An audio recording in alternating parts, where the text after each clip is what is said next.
Que a graça do Senhor Jesus, o amor de Deus o Pai e a comunhão do Espírito estejam com todos vocês neste momento em que nós ouvimos a sua palavra.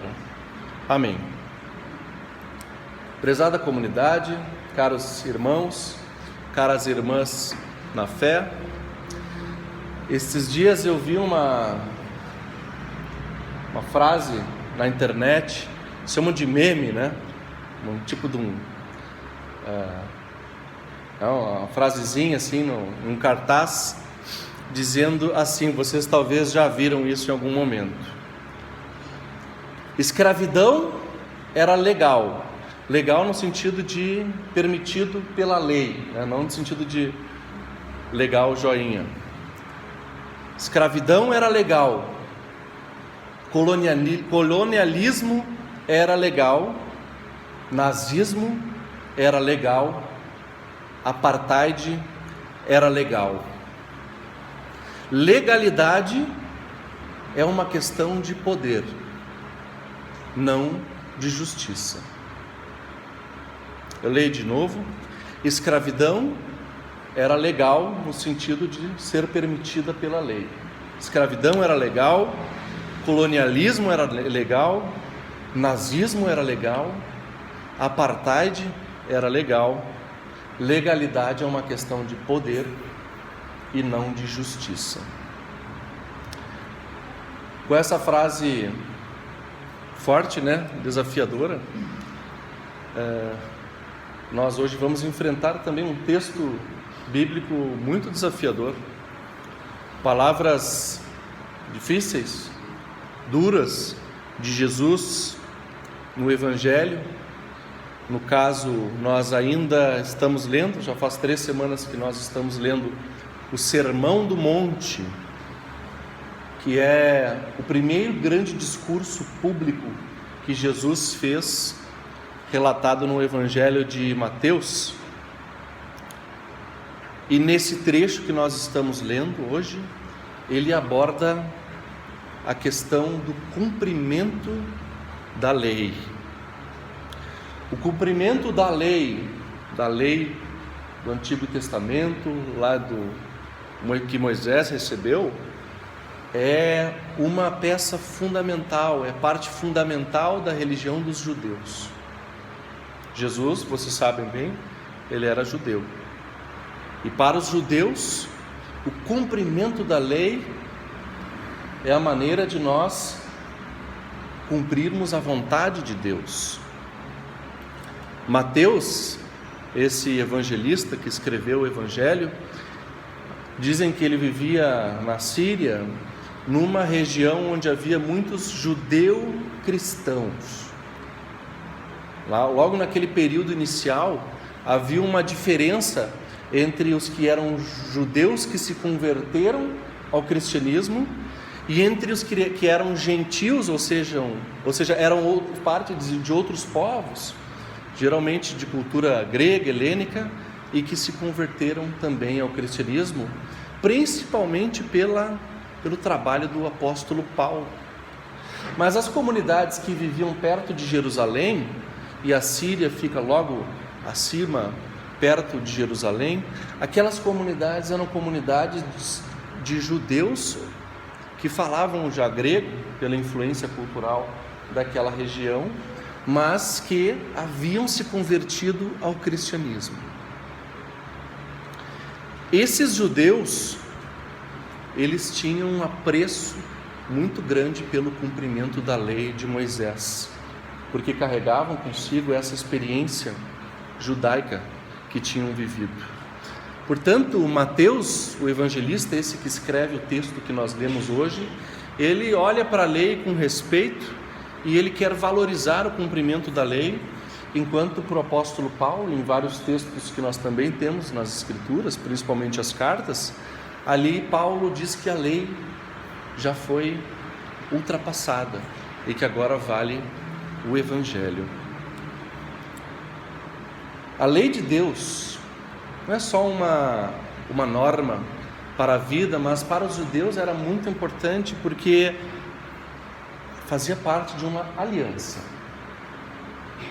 Deus prometia para o povo: eu vou cuidar de vocês, eu vou caminhar com vocês no deserto, eu vou entregar a terra prometida para vocês, eu vou dar descendência para vocês, eu vou dar prosperidade para a vida de vocês, e a parte de vocês vai ser essa: cumpram a lei, permaneçam nos mandamentos que eu dou para vocês. E de fato, ele deu os mandamentos para Moisés lá, né? As tábuas das leis, em cima do Monte Sinai, quando fizeram esta aliança. Portanto, como o texto de Deuteronômio que nós lemos, aquela passagem do Antigo Testamento, ali fica claro que cumprir a lei é uma questão de vida ou morte para os judeus. Eu leio de novo um dos versículos desse texto, em que Moisés fala em nome de Deus: eu lhes dou a oportunidade de escolherem entre a vida e a morte, entre bênção e maldição. Escolham a vida, para que vocês e seus descendentes vivam muitos anos. Que convite pesado, né? A escolha está nas nossas mãos. Vocês sabem que Jesus, ele era acompanhado por uma multidão de gente que precisava e que procurava ele na sua condição de sofrimento, mas ele também era acompanhado, mais nos cantos, assim escondidos, estavam fariseus e escribas, que eram os mestres da lei, que entendiam tudo sobre a lei, que sabiam de cor todos os pontos e todos os acentos e todos os tilts que as escrituras têm, e ficavam ouvindo Jesus para ver se Jesus não estava induzindo as pessoas a descumprirem a lei. Essa seria a maneira deles chegarem e dizerem assim: esse cara aí que vocês estão seguindo, ele não é de Deus, ele não é filho de Deus, ele não é o rei dos judeus, porque ele está encorajando o descumprimento da lei. E todo judeu sabia muito bem que cumprir a lei era a maneira de permanecer nesta aliança com Deus. Jesus, portanto, sabia que estava sendo analisado todo o tempo, e sabia que precisava dizer uma palavra para esses que o seguiam e queriam sempre ficar procurando erros na sua fala. Por isso ele propõe uma substituição do cumprimento da lei pela vivência de uma justiça melhor. Jesus queria dar um passo além. Não basta apenas cumprir a lei, é preciso viver uma justiça mais profunda e mais qualificada do que a própria lei de Deus. No versículo anterior a essa leitura que nós fizemos hoje, parte da leitura da semana passada, Jesus disse assim: não pensem que eu vim revogar a lei ou os profetas. Não vim para revogar, vim para cumprir. Porque vos digo que se a vossa justiça não exceder em muito a dos escribas e fariseus, jamais entrarão no reino dos céus. Jesus convida a gente a praticar uma justiça que vai muito além daquilo que os escribas e fariseus pregavam. Jesus lembra que a lei escrita, essa que está palavra por palavra, letra por letra nas escrituras, ela é externa a nós e é uma formalidade. Aponta para a justiça. Justiça não é como a lei, fria e morta. Justiça é interna, é profunda e supera toda a formalidade que era vivida pelos legalistas e pelos moralistas que seguiam Jesus e procuravam sempre condená-lo. Jesus, portanto, ele radicaliza a aplicação da lei. Ele interpreta a lei não de acordo com a letra fria, mas de acordo com o seu espírito. Mostra que a lei é um instrumento utilizado por Deus, mas que aponta para algo muito maior, que é a vontade de Deus. Jesus nos chama, nos conclama a cumprirmos a vontade de Deus, que excede em muito a lei da palavra fria, que às vezes é inclusive criada pelo próprio ser humano. Vou fazer um parêntese aqui para a gente só pensar assim, né? Como é importante a gente se dar conta dessa palavra de Jesus, para que a gente não caia em legalismos, né? Ou, como dizem aí, em fundamentalismo. Fundamentalismo é quando a gente pega o que está escrito aqui, ó, e leva ao pé da letra. Oh, está na Bíblia, irmão. E aí usa a Bíblia para apontar, né? Uns que andam bastante com a Bíblia embaixo do braço, andam com a Bíblia embaixo do braço e com o dedo apontado, né? Sempre querendo achar aquele que descumpre o que está escrito na palavra, mas não observa, não escuta, não se permite ser transformado pelo Espírito verdadeiro, que é a vontade de Deus, que está por detrás de toda a lei.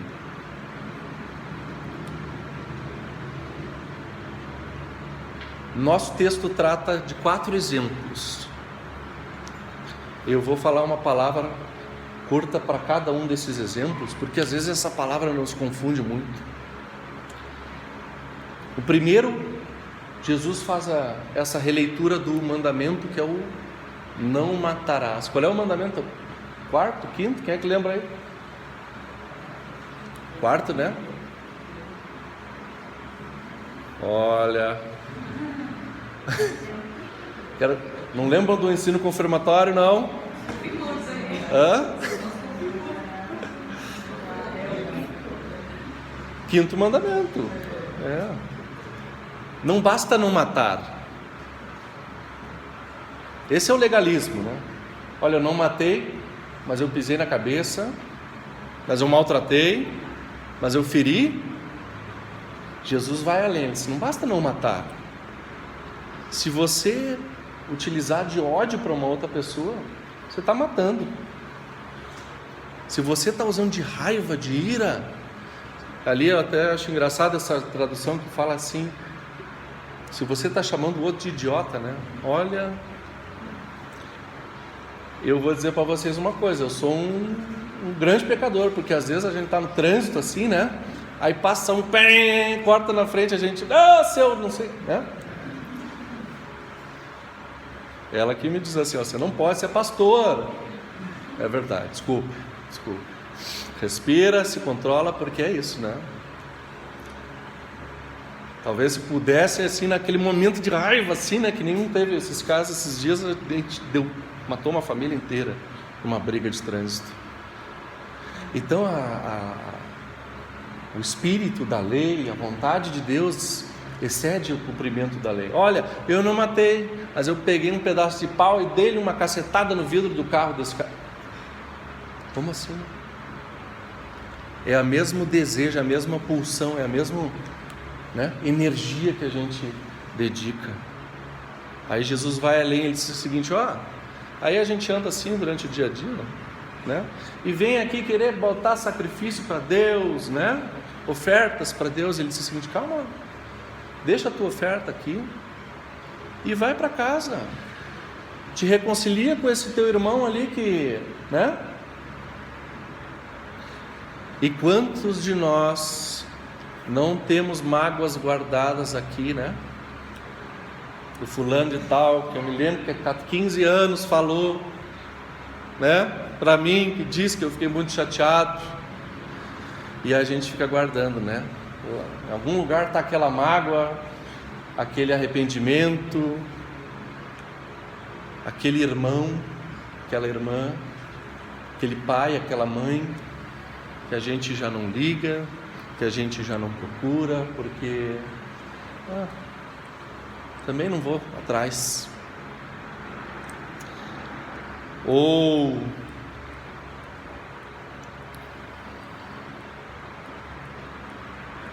esses dias eu estava conversando com alguém aí, ouvindo umas mágoas, um choro, assim, de umas histórias de muitos anos atrás, né? Isso acontece na nossa comunidade também, né? Vocês devem saber das mágoas do fulano, do Beltrano, né? E eu lembrei de uma coisa: nós fazemos parte da igreja. Se fosse o clube do prédio, né? Ou se fosse o partido político, ou se fosse lá na escola, ou no trabalho, a gente vai guardando as mágoas, mas na igreja não pode. Porque aqui a gente tem um convite para viver em reconciliação. Aqui a gente pede perdão no início do culto e abraça o outro que está no lado aqui e diz: vamos viver reconciliado, vamos viver de acordo com esse convite de Deus, né? Porque o que mais tem é a igreja aí hoje em dia, né? O Brasil é o país do boom evangélico, cada vez mais evangélico. Daqui a pouquinho já estão passando até os católicos evangélicos. E vivemos num mundo onde as pessoas têm tanto ódio, têm tanta ira, têm tanto, né, apontar o dedo, condenar o outro, desrespeitar o que é diferente. Que Brasil evangélico é esse? Questiona-se a moral do outro. O outro está fazendo isso, né? Usa a lei desse jeito que Jesus critica. Ou está escrito aqui: eu não pode fazer não sei o que, mas não entende o que está ali dentro, o que está ali atrás. O segundo exemplo é o do adultério. E esse, hoje em dia, então, é um tema muito complicado, né? Porque nós vivemos numa sociedade em que tem cada vez mais divórcio, em que as relações são fugazes, assim, elas são muito passageiras, né? Semana passada eu estava com o Beltrano namorando, essa semana já estou com outro namorado, na outra semana já é uma outra namorada, e assim as relações elas passam, né, como um sopro. É um tipo diferente de se relacionar. Não estou querendo dizer nem que é pior, nem que é melhor. Tem muitas pessoas, inclusive, que criticam esse formato de casamento tradicional, né, que vem assim de muitos anos, e querem viver a sua vida em outro tipo de relacionamento. Da minha parte, vocês não vão ouvir condenações a quem vive seu relacionamento de outras maneiras. Sobre a questão do adultério, eu quero lembrar, e eu sei que essa comunidade aqui é cheia de advogado, né, de jurista, cheia de gente que entende de lei, coisa e tal, que adultério vem da palavra adulterar. E adulterar, eu até fui no dicionário assim para não errar muito longe, né? Adulterar significa alterar os termos de um acordo. Não se aplica somente ao casamento, à relação entre homem e mulher ou outros tipos de relacionamento. Adulterar significa quebrar aquilo que foi combinado. Hoje em dia a gente vive com relacionamentos diferentes na sociedade. Uns chamam inclusive de relacionamento aberto, que o casal não se importa que saia com outro ou com outra, né? Esses diversos tipos de acordo, a gente concordando ou não, né? Nesses acordos as pessoas fazem uso da sua liberdade. Todo casamento é assim, a gente faz uso da nossa liberdade. Chega lá, eu cheguei, né, para minha esposa e disse assim: eu te amo, quero viver minha vida, prometo que vou fazer isso. Nós fizemos os nossos votos, né? O outro promete que vai fazer aquilo. É um acordo. Adultério é quebrar esse acordo que se faz. Acordos são bons, mas descobrir os acordos é o problema. O terceiro ponto que Jesus pega é o do divórcio, e aqui também tem uma questão interessante, porque aqui Jesus sugere alterar a lei, mudar a lei do divórcio. Ele tinha autoridade para tanto, e ele dizia assim: ouviram o que as Escrituras falaram, eu, porém, lhes digo. Ou seja, Jesus oferece uma proposta diferente de interpretação. E ele diz: quem dispensar a sua esposa sem motivo, esse viola a lei. Você sabe que naquela sociedade da época de Jesus, as leis, era uma sociedade patriarcal, elas beneficiavam o homem, né? O homem podia chegar e dizer o seguinte: não está cozinhando direito, não está fazendo direito o teu serviço como minha esposa, eu te dou a carta de divórcio, vai e te vira. Sem nenhum tipo de segurança financeira, com o seu nome, difamado, na busca de um novo relacionamento que pudesse garantir sustento para a mulher.